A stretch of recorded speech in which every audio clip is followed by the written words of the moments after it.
देवीणा वादिनी वरदे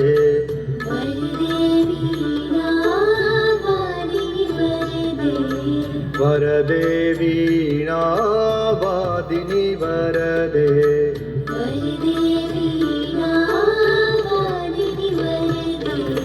प्रिय स्वतंत्र रव अमृत मंत्र नव प्रिय स्वतंत्र रव अमृत मंत्र नव भारत में भर दे वरदेवीणा वादिनी वरदे।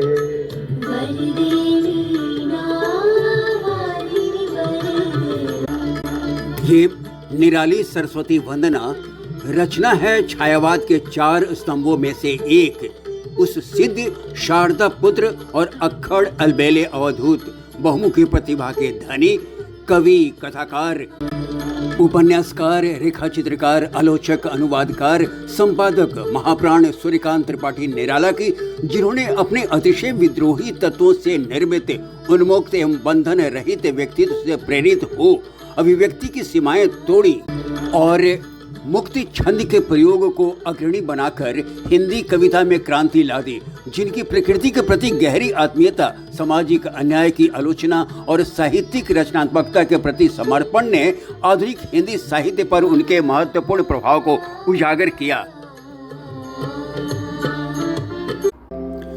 संवत 1953 के माघ शुक्ल की एकादशी तदनुसार 21 फरवरी 1896 को बंगाल प्रेसिडेंसी के मेदिनीपुर के महिषादल में एक काव्यकुंज ब्राह्मण परिवार में एक बालक का जन्म हुआ। नाम पड़ा सूर्य कुमार। पिता पंडित राम सहाय त्रिपाठी सरकारी सेवा में थे, जो मूल निवासी थे उत्तर प्रदेश के उन्नाव जिले के गढ़ा कोला गांव के। बालक सूर्य कुमार जब मात्र 2.5-3 साल के थे, माँ का साया इनके ऊपर से उठ गया और इनकी परवरिश पिता के देखरेख में ही हुई। महिषादल के राज हाई स्कूल से बंगला माध्यम के साथ इन्होंने मैट्रिकुलेशन किया। उसके बाद घर पर ही संस्कृत और अंग्रेजी साहित्य का अध्ययन किया। तत्पश्चात लखनऊ और फिर गढ़कोला उन्नाव आ गए। उन्हें रामचरितमानस से प्रेम था और हिंदी, बंगला, अंग्रेजी और संस्कृत पर मजबूत पकड़ थी। रामकृष्ण परमहंस, स्वामी विवेकानंद और रविंद्रनाथ टैगोर से खासे प्रभावित थे।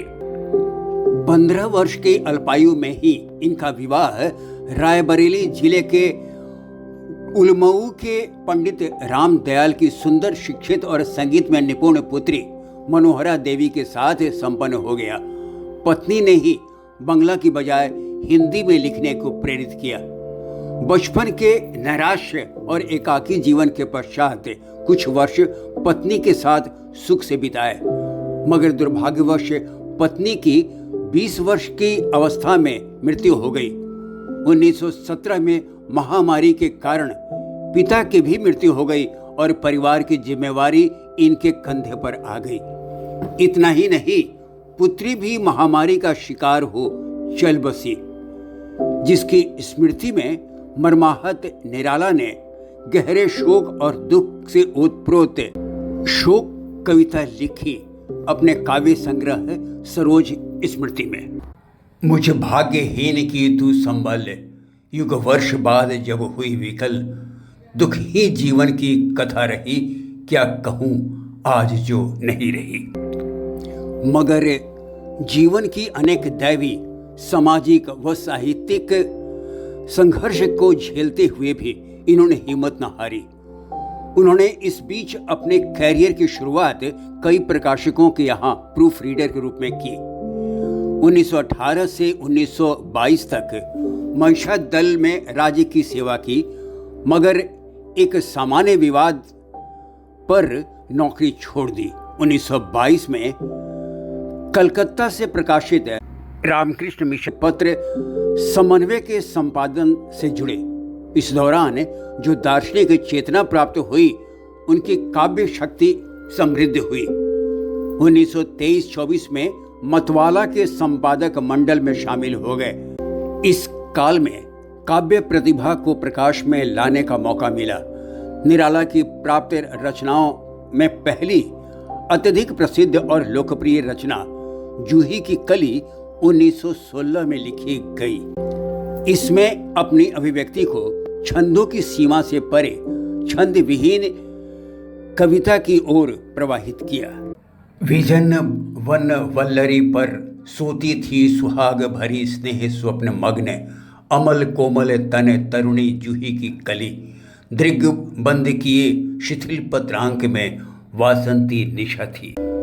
इस समय रविंद्र कविता कानन लिखा तो हिंदी बंगला का तुलनात्मक व्याकरण सरस्वती में प्रकाशित हुआ। काव्य संग्रह अनामिका का प्रकाशन 1923 में हुआ। 1927 से 1930 तक वे लगातार अस्वस्थ रहे। फिर शिक्षा से लखनऊ में गंगा पुस्तक माला का संपादन तथा सुधा में संपादकीय का लेखन करने लगे और 1935 के मध्य तक संबद्ध रहे। 1942 से लगातार इलाहाबाद में रहकर स्वतंत्र लेखन और अनुवाद कार्य किया। लखनऊ प्रवास के दौरान घोर आर्थिक संकट के दौर से गुजरना पड़ा। 1930 में काव्य संग्रह परिमल का प्रकाशन हुआ। इसके प्रथम खंड में समसामयिक तुकांत कविताएं हैं तो द्वितीय खंड की रचनाएं स्वच्छंद छंद में लिखी गई हैं, जिसे वे मुक्ति गीत कहते हैं। 1936 में स्वर ताल युक्त उनके गीतों का संग्रह गीतिका नाम से प्रकाशित हुआ। 1938 में उनका अनामिका काव्य संग्रह प्रकाशित हुआ। यह 1923 के अनामिका से भिन्न था। इसमें प्रेयसी, रेखा, राम की शक्ति पूजा, सरोज स्मृति जैसी रचनाएं संकलित थी। राम की शक्ति पूजा में राम को समाज में आदर्श के रूप में प्रस्तुत किया गया है। होगी जय हे पुरुषोत्तम नवीन, कह महाशक्ति राम के बदन में हुई लीन। जबकि सरोज स्मृति गहरे शोक और दुख की भावना से ओतप्रोत शोक कविता है।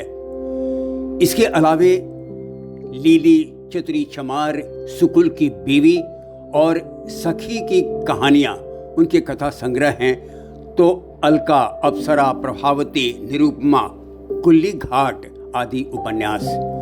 1938 में ही उनका अंतर्मुखी प्रबंध काव्य तुलसीदास का भी प्रकाशन हुआ। इसमें कथा की अपेक्षा चिंतन का विस्तार अधिक है। पत्नी के युवा तनमन के आकर्षण में मोहग्रस्त तुलसीदास के महाकवि बनने तक की गाथा है इसमें। जागा जागा संस्कार प्रबल, रे गया काम तत्क्षण व जल, देखा वामा वह न थी अनल प्रमीला वह, इस ओर ज्ञान उस ओर ज्ञान, हो गया भस्म वह प्रथम भान, छूटा जग का जो रहा ध्यान। उन्होंने महाभारत जैसी पुराण कथा लिखी तो कई निबंध संग्रह भी प्रकाशित हुए। कई पुस्तकों के अनुवाद भी किए उन्होंने। निराला यद्यपि खड़ी बोली की कवि थे, पर ब्रजभाषा व अवधि में भी कविताएं गढ़ लेते थे। उनकी रचनाओं में कहीं प्रेम की सघनता है, कहीं आध्यात्मिकता तो कहीं देश प्रेम का जज्बा, कहीं सामाजिक रूढ़ियों का विरोध तो कहीं प्रकृति के प्रति झलकता अनुराग। गरीबों विपन्नों के प्रति सहानुभूति और संवेदना झलकती है उनकी कविता में। इलाहाबाद में सड़क के किनारे पत्थर तोड़ती महिला का रेखांकन उनकी काव्य चेतना की सर्वोच्चता को दर्शाता है। वह तोड़ती पत्थर, देखा उसे मैंने इलाहाबाद के पथ पर, वो तोड़ती पत्थर, कोई न छायादार पेड़, वह जिसके तले बैठी हुई स्वीकार, शाम तन भर बंधा यौवन, नत नयन प्रिय कर्मरत मन, गुरु हथौड़ा हाथ, करती बार बार प्रहार, सामने तरु मलिका, अट्टालिका प्राकार। इसी तरह एक भिक्षुक को देख उसका चित्रण कुछ इस तरह किया उन्होंने। पेट पीठ दोनों मिलकर हैं एक, चल रहा लकुटिया टेक, मुट्ठी भर दाने को भूख मिटाने को, मुँह फटी पुरानी झोली को फैलाता, दो टुक कलेजे को करता, पछताता पथ पर आता। सूर्यकांत त्रिपाठी निराला हिंदी में छायावाद युग के एक सशक्त हस्ताक्षर थे, यद्यपि उनकी कविताएं यथार्थ के अधिक करीब हैं। उन्होंने कल्पना का सहारा बहुत कम लिया और यथार्थ को प्रमुखता से चित्रित किया। उन्हें हिंदी में मुक्त छंद का प्रवर्तक भी कहा जाता है। उनका कहना था, मनुष्य की मुक्ति की तरह कविता की भी मुक्ति होती है। चित्रण कौशल उनकी काव्य कला की सबसे बड़ी विशेषता रही। उन पर अध्यात्मवाद और रहस्यवाद जैसी जीवन विमुख प्रवृत्तियों का भी प्रभाव रहा। अंततः 15 अक्टूबर 1961 को प्रयाग में अपनी यादें छोड़ वे इस लोक को अलविदा कह गए, पर मिथक और यथार्थ की भावभूमि पर टिकाए रखने वाले निराला आज भी हमारे बीच जीवंत हैं।